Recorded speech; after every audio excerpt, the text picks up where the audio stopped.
TRP போட்டித் தேர்வு மாணவர்கள் அனைவருக்கும் மனமார்ந்த வாழ்த்துக்களும் பாராட்டுகளும்.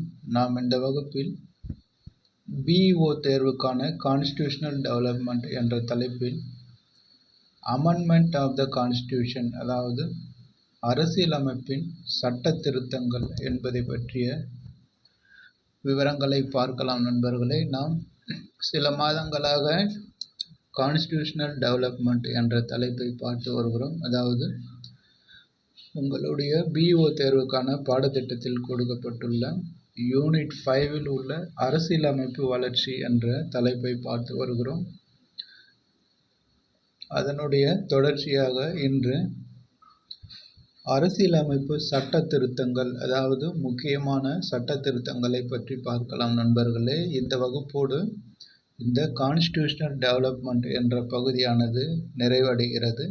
அதற்கடுத்து யூனிட் 5 உள்ள ஹிஸ்ட்ரி என்ற தலைப்பை பற்றி பார்க்கலாம். நண்பர்களே, அதாவது சவுத் இந்தியன் ஹிஸ்ட்ரி, தென்னிந்திய வரலாறு என்ற தலைப்பை அடுத்தடுத்து வரும் வகுப்புகளில் பார்க்கலாம். அதாவது சேர சோழ பாண்டியர்கள் மற்றும் பல்லவர்கள், விஜயநகர பேரரசு, சாளுக்கியர்கள், மராத்தியர்கள் போன்ற தென்னிந்திய அரசுகளை பற்றிய ஆட்சி முறை, அதனுடைய நிர்வாகம், அவர்களால் ஏற்படுத்தப்பட்ட கட்டமைப்புகள் என்ற அனைத்து தகவல்களையும் பார்க்கலாம். நண்பர்களே, தொடர்ந்து நம்முடைய சேனலை கேட்டு பயன்பெறுங்கள், உங்களுடைய நண்பர்களுக்கும் தெரியப்படுத்துங்கள்.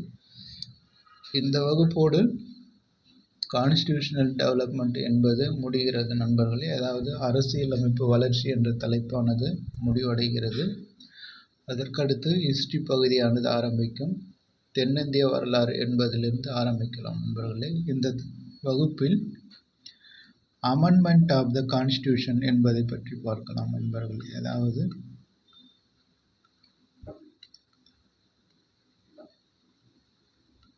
அமெண்ட்மெண்ட் ஆஃப் த கான்ஸ்டிடியூஷன்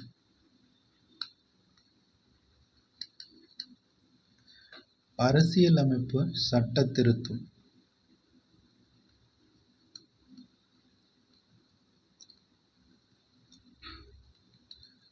அரசியலமைப்பு சட்ட திருத்தம், அதாவது நம்முடைய அரசியலமைப்பானது அப்பொழுது சூழ்நிலையில் இயற்றப்பட்டிருந்தாலும் அது காலத்திற்கேற்ப சில மாற்றங்களை செய்து வருகிறார்கள். அதுதான் அரசியலமைப்பு சட்ட திருத்தம் என்று அழைக்கப்படுகிறது. இதுவரை 100க்கும் மேற்பட்ட முறைகளில் அந்த அரசியலமைப்பை திருத்தி இருக்கிறார்கள்.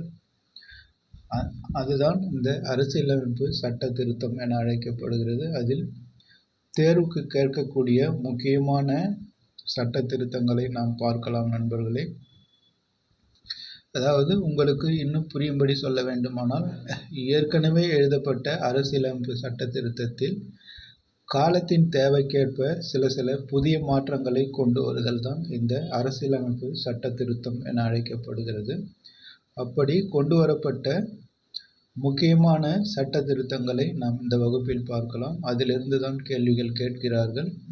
ஆனால் இதுவரை 100க்கும் மேற்பட்ட சட்ட திருத்தங்கள் கொண்டு வரப்பட்டு இருக்கிறது. அவை எல்லாவற்றையும் படிக்க தேவையில்லை, கேள்விகளும் அதிலிருந்து கேட்பதில்லை. முக்கியமான சில சட்ட திருத்தங்கள், அது கொண்டு வரப்பட்ட ஆண்டு, எதற்காக கொண்டு வந்தார்கள் என்பதை பற்றி சொல்லுகிறேன். அதுவே போதுமானது. அதிலிருந்து தான் கேள்விகள் வரும். நண்பர்களே, முதலில் முதலாவது சட்ட திருத்தம்,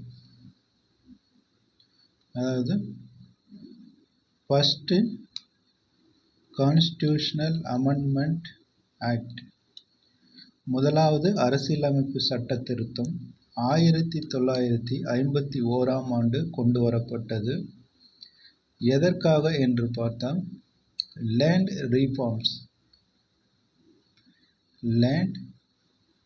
ரீஃபார்ம்ஸ், அதாவது நில சீர்திருத்தம் என்பதற்காக இந்த நில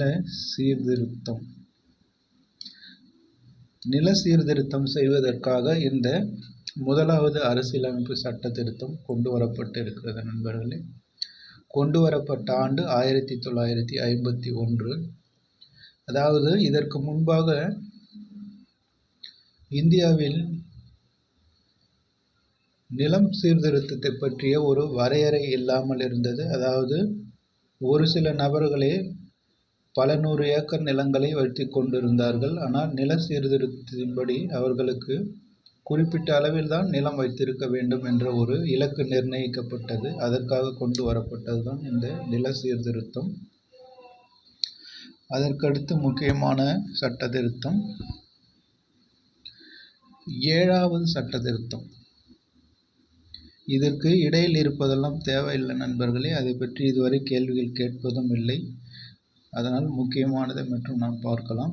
7வது அமெண்ட்மெண்ட் ஆக்ட் 1956.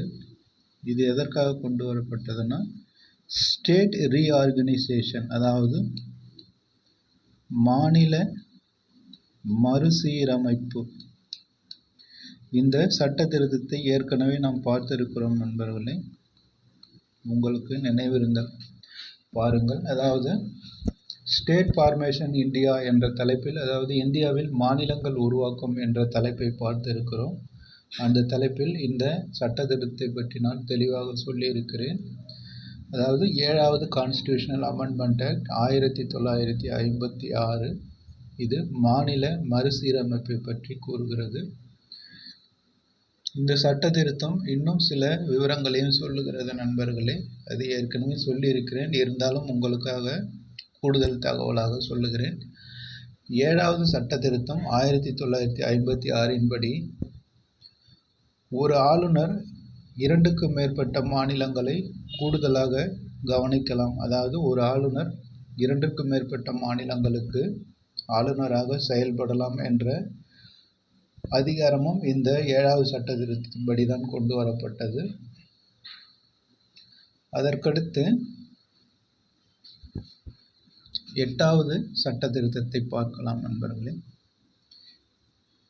8வது அமெண்ட்மெண்ட் ஆக்ட் ஜமீன்தார் முறை அகற்றம்.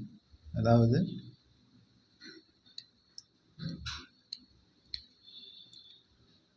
ஜமீன்தார் முறை அகற்றம். அதாவது ஏற்கனவே இந்த லேண்ட் ரீஃபார்ம் சொன்னதனுடைய தாக்கம் தான் நண்பர்களே. நில சீர்திருத்தம் படி குறிப்பிட்ட அளவு நிலம்தான் வைத்திருக்க வேண்டும் என்ற ஒரு சட்ட திருத்தம் வந்தது. அதன்படி ஜமீன்தார் என்பவர்கள் பல 100 ஏக்கர்களுக்கு சொந்தக்காரர்களாக இருப்பார்கள். அந்த முறை அகற்றி இருக்கிறார்கள். 8வது சட்ட திருத்தத்தின்படி ஜமீன்தார் என்ற பெருநில உடைமை என்று சொல்லக்கூடிய நிலக்கிழார்கள் அகற்றப்பட்டிருக்கிறார்கள். அதற்கடுத்து முக்கியமான சட்ட திருத்தம் 14வது சட்ட திருத்தம். இது நிறைய முறை கேள்வியாக கேட்டிருக்கிறார்கள் நண்பர்களே. 14வது அமெண்ட்மெண்ட் ஆக்ட் 1962 இந்திய ஒன்றியத்தில் புதுச்சேரி மாநிலத்தை இணைத்தது.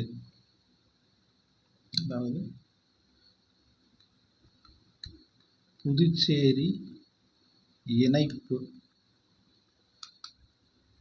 அதாவது இந்தியாவினுடைய மாநிலங்களோடு இந்த புதுச்சேரியானது இணைக்கப்பட்டது 14வது சட்ட திருத்தம் 1962.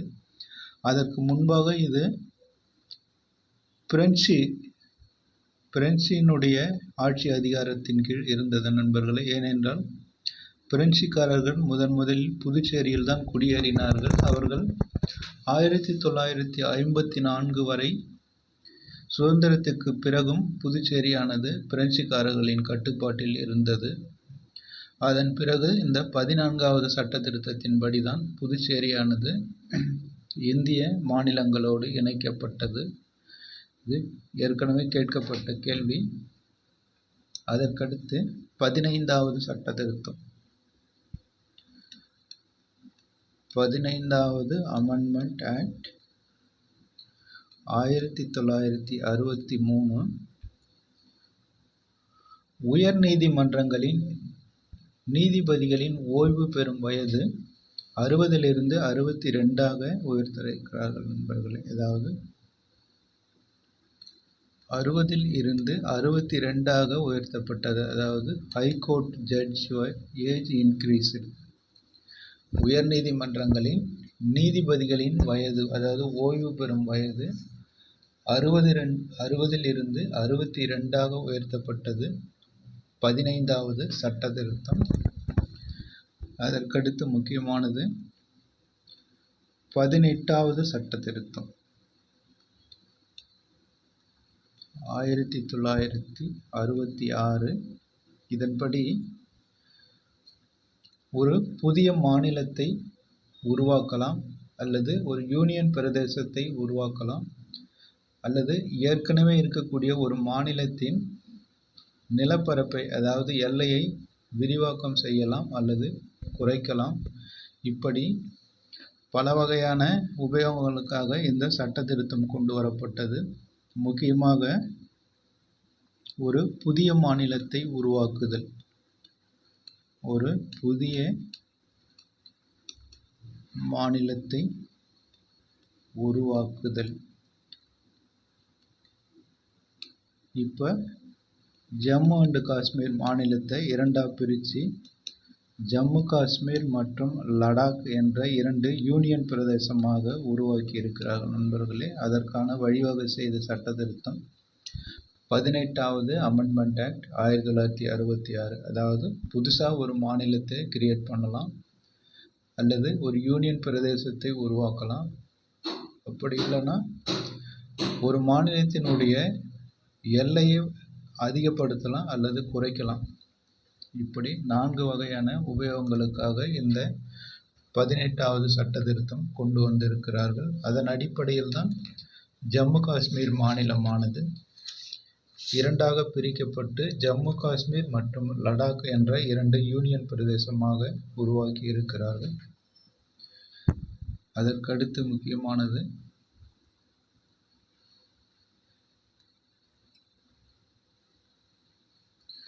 21வது சட்ட திருத்தம் நண்பர்களே. 21 அமெண்ட்மெண்ட் ஆக்ட் 1967.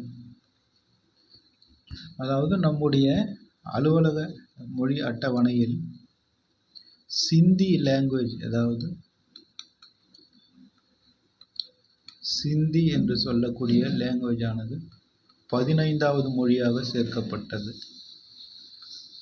15வது மொழியாக சேர்க்கப்பட்டது. 21வது சட்ட திருத்தத்தின்படி இந்திய அலுவலக மொழிகளின் சிந்தி மொழியானது 15வது மொழியாக சேர்க்கப்பட்டது நண்பர்களே. அது ஏற்கனவே கேட்கப்பட்ட கேள்வி, அதை தெரிந்து கொள்ளுங்கள். அதற்கடுத்து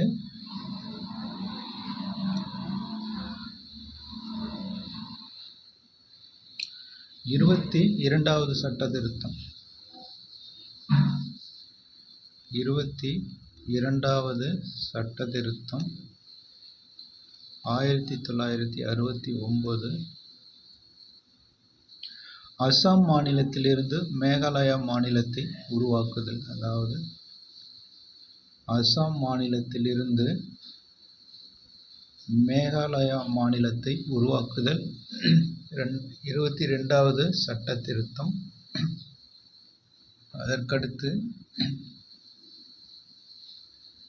31வது சட்ட திருத்தம் நண்பர்களே. முக்கியமான கேள்வி. 31வது அமெண்ட்மெண்ட் ஆக்ட் 1972 மக்களவையின் எண்ணிக்கையை 525லிருந்து 545ஆக அதிகரித்தது. அதாவது லோக்சபா என்று சொல்லுகிறோம் இல்லையா, லோக்சபா. இதனுடைய முதல் பணியிடங்கள் 525லிருந்து 545ஆக அதிகரிக்கிறதுக்காக இந்த 31வது சட்ட திருத்தம் கொண்டு வந்திருக்கிறார்கள். அதாவது மக்களவையினுடைய உறுப்பினர்களின் எண்ணிக்கை 525லிருந்து 545ஆக அதிகப்படுத்துவதற்காக இந்த 31வது சட்ட திருத்தம் கொண்டு வரப்பட்டது. அதற்கடுத்து முக்கியமானது,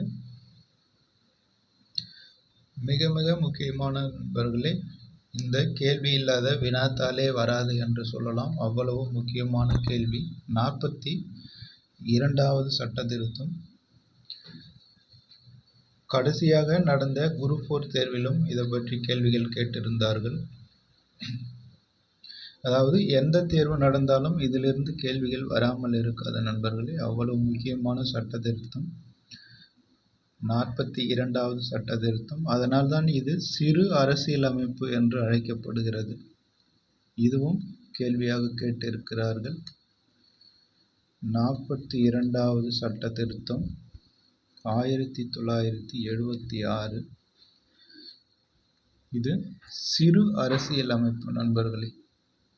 இதனுடைய மறுபெயர் சிறு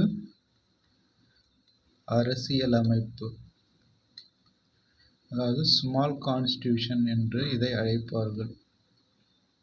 ஏனென்றால் அவ்வளவு சட்ட திருத்தங்கள் இந்த 22வது சட்ட திருத்தத்தில் கொண்டு வரப்பட்டிருக்கிறது. அதனால்தான் இது சிறிய அரசியலமைப்பு என அழைக்கப்படுகிறது. ஏற்கனவே கேட்கப்பட்ட கேள்வி, எந்த சட்ட திருத்தம் சிறு அரசியலமைப்பு என அழைக்கப்படுகிறது என 42வது சட்ட திருத்தம்.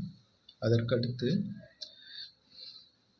இந்த சட்ட திருத்தத்தின்படிதான் அரசியலமைப்பில் அடிப்படை கடமைகள் சேர்க்கப்பட்டது நண்பர்கள். ஏதாவது ஃபண்டமெண்டல் டியூட்டிஸ் என்று சொல்லக்கூடிய அடிப்படை கடமைகள் இந்த 42வது சட்ட திருத்தத்தின்படி சேர்க்கப்பட்டது. யாருடைய பரிந்துரையின்படி என்று கேட்டால் ஸ்வரன்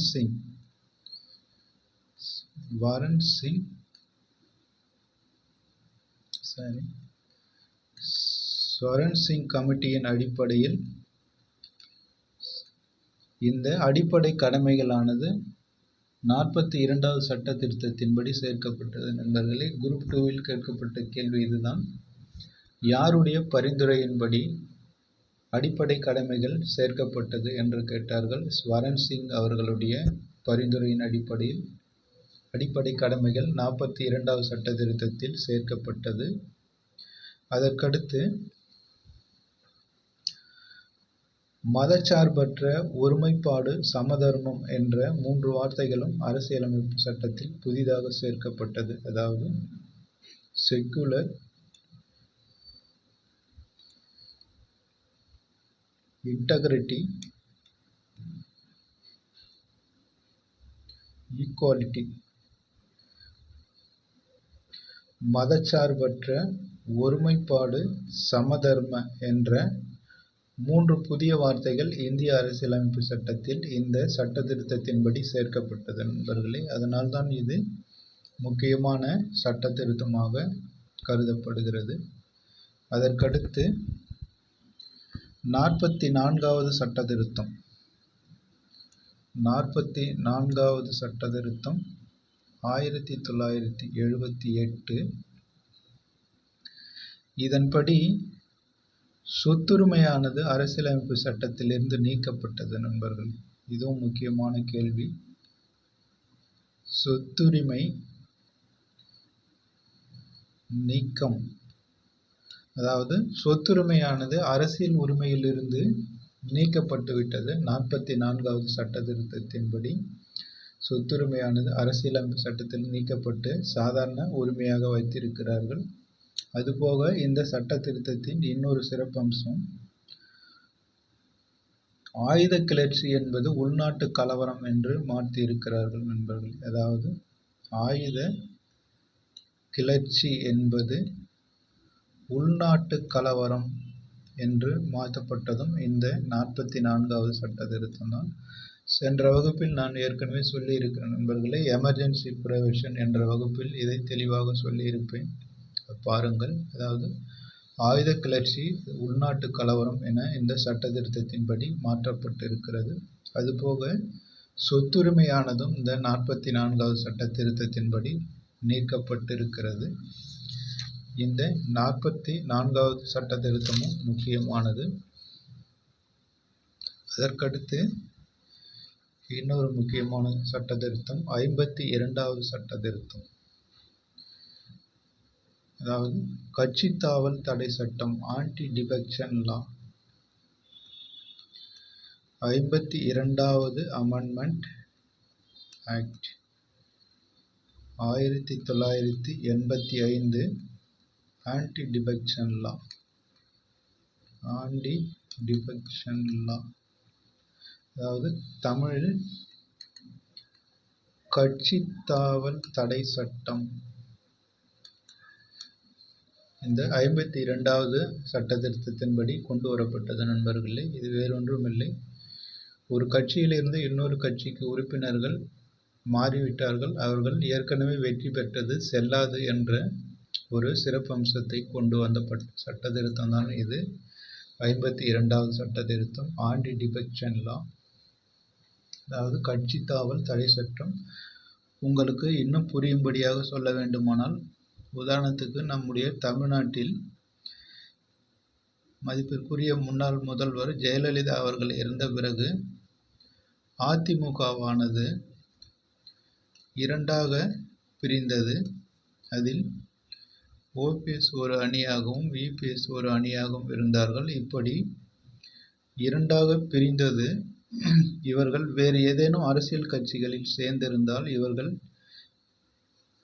தகுதி நீக்கம் செய்யப்படுவார்கள். அதாவது இவர்கள் ஏற்கனவே தேர்தலில் வெற்றி பெற்றது செல்லாது என்று அறிவிக்கப்படும் நண்பர்களே. அதுதான் இந்த கட்சி தாவல் தடை சட்டம். அதாவது அதிமுகவிலிருந்து வேறு ஏதேனும் கட்சியில் இவர்கள் சேர முடியாது.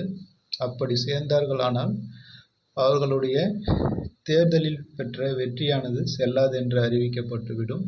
அதுதான் இந்த கட்சி தாவல் சட்டத்தினுடைய சிறப்பம்சம். அது 52வது சட்ட திருத்தம் 1985 கொண்டு வந்திருந்தார்கள். அதற்கடுத்து முக்கியமான இன்னொரு சட்ட திருத்தம் 61வது சட்ட திருத்தம், 61வது அமெண்ட்மெண்ட் ஆக்ட் 1989. இது வாக்களிக்கும் வயதானது 21லிருந்து 18ஆக குறைக்கப்பட்டது நண்பர்களே. reducing voting age in 21 to 18, அதாவது 61வது சட்ட திருத்தத்தின்படி வாக்களிக்கும் வயதானது 21லிருந்து 18ஆக குறைக்கப்பட்டது. இதை பற்றியும் ஏற்கனவே நம்முடைய வகுப்பில் தெளிவாக சொல்லி இருக்கிறேன். அப்போது பிரதமராக இருந்தவர் ராஜீவ்காந்தி, அவருடைய காலத்தில் தான் இந்த வாக்களிக்கும் வயதானது 18ஆக குறைக்கப்பட்டது. அதற்கடுத்து 69வது சட்ட திருத்தம் நண்பர்களே, இதுவும் முக்கியத்துவம் வாய்ந்தது. 69வது சட்ட திருத்தம் 1991 டெல்லி தேசிய தலைநகராக அறிவிக்கப்பட்டது. Delhi national capital. 69வது சட்ட திருத்தத்தின்படி 1991 டெல்லி தேசிய தலைநகராக அறிவிக்கப்பட்டது. இதுவும் பல முறை கேட்கப்பட்ட கேள்வி. இதில் இன்னொரு சந்தேகம் உங்களுக்கு வரலாம். அப்போது 91ஆம் ஆண்டு தான் டெல்லியானது தலைநகராக இருந்ததால் அதற்கு முன்பாக ஏற்கனவே தலைநகராக இருந்தது எது என்ற குழப்பம் உங்களுக்கு வரும். அதற்கு முன்பு வரை இந்தியாவினுடைய தலைநகராக இருந்தது கல்கத்தா நண்பர்களே. அதாவது வெஸ்ட் பெங்கால் என்று சொல்லக்கூடிய மேற்கு வங்காளம்தான் அதற்கு முன்பாக இந்தியாவினுடைய தலைநகராக இருந்தது. அதாவது ஆங்கிலேயர் ஆட்சி காலத்திலிருந்து 1991 வரை மேற்கு வங்காளம் என்று சொல்லக்கூடிய கல்கத்தா மாநிலம்தான் இந்தியாவிற்கு தலைநகராக இருந்தது. அதன் பிறகு 69வது சட்ட திருத்தத்தின்படி 1991ஆம் ஆண்டிலிருந்து டெல்லியானது தேசிய தலைநகராக அறிவிக்கப்பட்டது நண்பர்களே. அதற்கடுத்து இன்னும் முக்கியமானது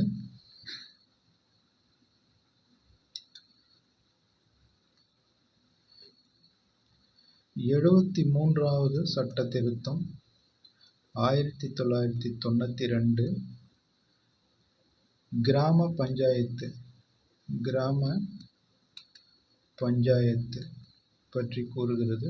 இது 29 வகை உள்ளது. இதுவும் ஏற்கனவே சொல்லியிருக்கிற நண்பர்களே. லோக்கல் செல்ஃப் கவர்மெண்ட் என்ற தலைப்பில் இதை பற்றி விரிவாக சொல்லியிருக்கிறேன், பாருங்கள். அதற்கடுத்து 74வது அமெண்ட்மெண்ட், அது 1992. இது நகராட்சி பகுதிகளை பற்றி குறிப்பிடுகிறது.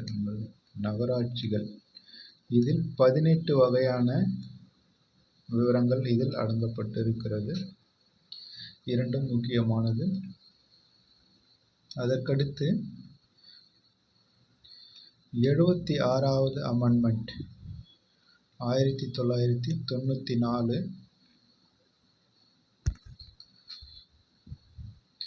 அதாவது ரிசர்வேஷன், அதாவது கல்வி நிறுவனங்களில் இடஒதுக்கீடு.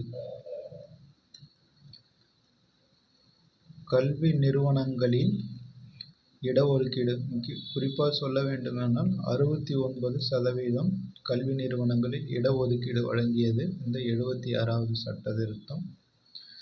அதற்கடுத்து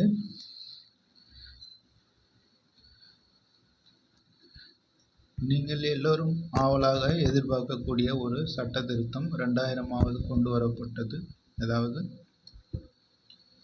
82வது சட்ட திருத்தம் 2000வது கொண்டு வரப்பட்டது.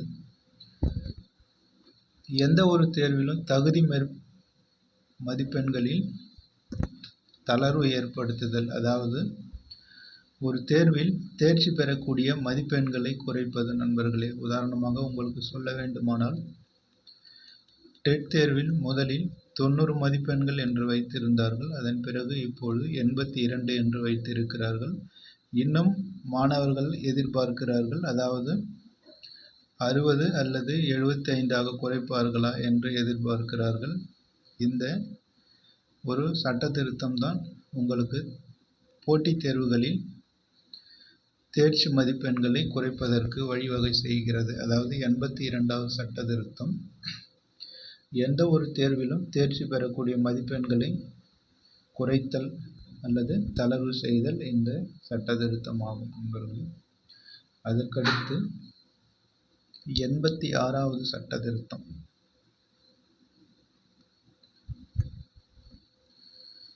86 Amendment Act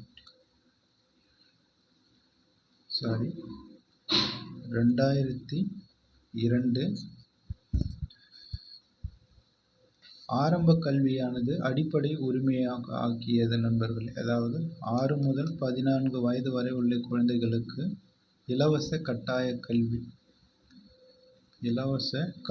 கல்வி அளித்தல் இந்த 86வது சட்ட திருத்தம். இதற்கான ஆர்டிக்கல் 21A, இதுவும் பல முறை கேட்கப்பட்ட கேள்வி நண்பர்களே. 86வது சட்ட திருத்தம் இலவச கட்டாய கல்வியை பற்றி குறிப்பிடுகிறது. அதற்கான ஆர்டிக்கல் 21A. அதற்கடுத்து 91வது சட்ட திருத்தம். 91வது சட்ட திருத்தம் ஒரு மாநிலத்தில் அமைச்சரவையானது 15% மேல் இருக்கக்கூடாது. இதுவும் ஏற்கனவே தெளிவாக சொல்லியிருக்கிறேன் நண்பர்களே. அதாவது 91வது சட்ட திருத்தம், இது 2003ஆம் ஆண்டு கொண்டு வரப்பட்டது நண்பர்களே. அதன் அடிப்படையில் ஒரு மாநிலத்தில் உறுப்பினர்களின் எண்ணிக்கையில் 15% தாண்டக்கூடாது. அதாவது அமைச்சராக பொறுப்பேற்கக்கூடியவர்களினுடைய எண்ணிக்கையானது அந்த மாநிலத்தில் உள்ள உறுப்பினர்களில் 15% மேல் இருக்கக்கூடாது என்று. அதாவது உங்களுக்கு இன்னும் புரியும்படி சொல்ல வேண்டுமானால், தமிழ்நாட்டில் 234 சட்டமன்ற உறுப்பினர்கள் இருக்கிறார்கள். இதில் 15% உறுப்பினர்கள் மட்டுமே அமைச்சராக பதவியேற்க முடியும் நண்பர்களே. அதாவது 35லிருந்து 36 உறுப்பினர்கள் மட்டுமே அமைச்சராக பதவியேற்க முடியும். அதுதான் இந்த சட்ட திருத்தத்தினுடைய சிறப்பம்சம். அதற்கடுத்து 96வது சட்ட திருத்தம். 96வது அமெண்ட்மெண்ட் ஆக்ட் 2011.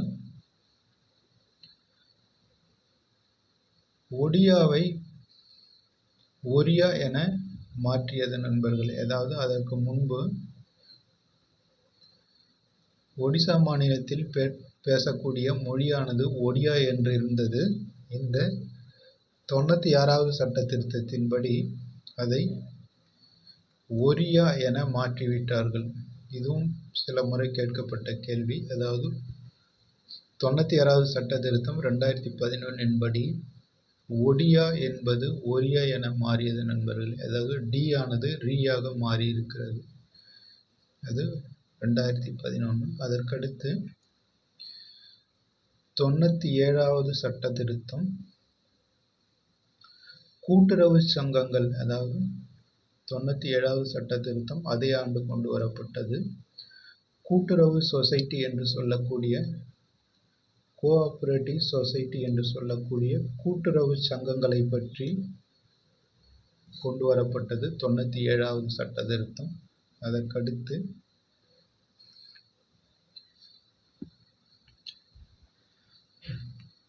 100வது சட்ட திருத்தம் நண்பர்களே. அதற்கடுத்து முக்கியமானது 100வது சட்ட திருத்தம்.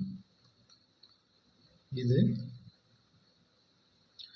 வங்கதேசத்திற்கும் இந்தியாவிற்குமான நில எல்லை சம்பந்தமானது. அதாவது வங்கதேசத்திற்கும் இந்தியாவிற்குமான நில எல்லை சம்பந்தமான ஒரு சட்ட திருத்தம் 100வது சட்ட திருத்தம். இந்த வங்கதேசம் என்று சொன்னதும் ஒரு செய்தி உங்களுக்கு சொல்ல வேண்டும். அதாவது வங்கதேசத்தில் நீண்ட காலமாக பிரதமராக இருந்த ஷேக் ஹசீனா அவர்களுக்கு இன்டர்நேஷனல் கோர்ட் ஆஃப் ஜஸ்டிஸ் என்ற நீதிமன்றம் மரண தண்டனை விதித்திருக்கிறது நண்பர்களே. அதாவது வங்கதேசத்தின் முன்னாள் அதிபர் என்று பிரதமர் என்று சொல்லக்கூடிய ஷேக் ஹசீனா அவர்களுக்கு சர்வதேச நீதிமன்றமானது மரண தண்டனை விதித்திருக்கிறது. அதற்கடுத்து 101வது சட்ட திருத்தம் முக்கியமான சட்ட திருத்தம் நண்பர்களே. பல முறை கேட்கப்பட்ட கேள்வி. 101வது சட்ட திருத்தம் 2016 சரக்கு மற்றும் சேவை வரி ஜிஎஸ்டி டாக்ஸ். கண்டிப்பாக கேட்பார்கள் நண்பர்களே, ஜிஎஸ்டி வரி எந்த சட்ட திருத்தத்தின்படி கொண்டு வரப்பட்டது என்று. 101வது சட்ட திருத்தம் 2016 படி கொண்டு வரப்பட்டது. அதற்கடுத்து கடைசியான சட்ட திருத்தம் 103வது சட்ட திருத்தம் 2019 10% இடஒதுக்கீடு நண்பர்களே. அதாவது பொருளாதார ரீதியில் பின்தங்கியவர்களுக்கு 10% இடஒதுக்கீடு வழங்கியது இந்த 103வது சட்ட திருத்தம் 2009 படி. பொது பிரிவினருக்கு, அதாவது பொது வகுப்பினருக்கு பொருளாதார ரீதியாக பலவீனமாக இருப்பவர்களுக்கு இந்த 10% இடஒதுக்கீடு ஆனது வழங்கப்பட்டு இருக்கிறது.